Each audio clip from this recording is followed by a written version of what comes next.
Assalamualaikum teman-teman.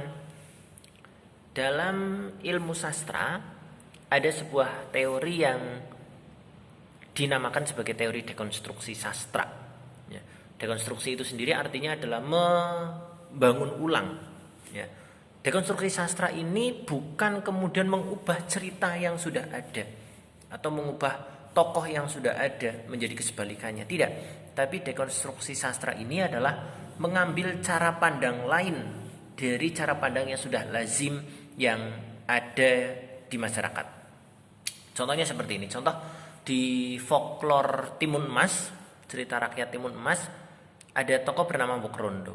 Mbok Rondo ini dikisahkan sebagai sosok yang menyayangi Timun Mas, melindungi, menjaga dan sebagainya. Pokoknya sifatnya baik-baik.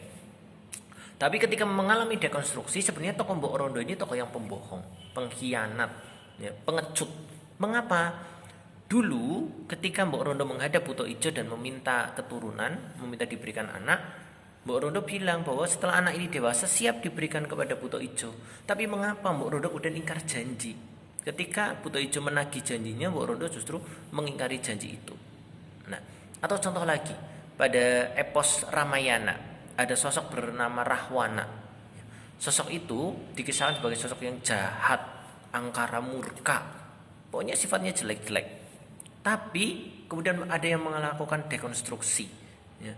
Sosok Rahwana ini sebenarnya sosok yang sangat menghormati perempuan. Mengapa? Karena semenjak menculik Dewi Sinta sampai kemudian dibawa ke Kaputren di kerajaan Alengkodirjo, tidak sedikit pun Rahwana itu berani menyentuh Dewi Sinta. Bahkan bertemu langsung saja Rahwana tidak berani. Dan itu memang dikisahkan dalam cerita. Dan itu dikisahkan sebaliknya ketika mengalami dekonstruksi sastra. Mengapa ini saya berikan? Ini akan menjadi pengantar kita di diskusi buku kita yang ketiga berjudul Kebaikan Kurawa. Sampai bertemu di diskusi kita yang ketiga di Bincang Buku edisi ketiga. Assalamualaikum warahmatullahi wabarakatuh.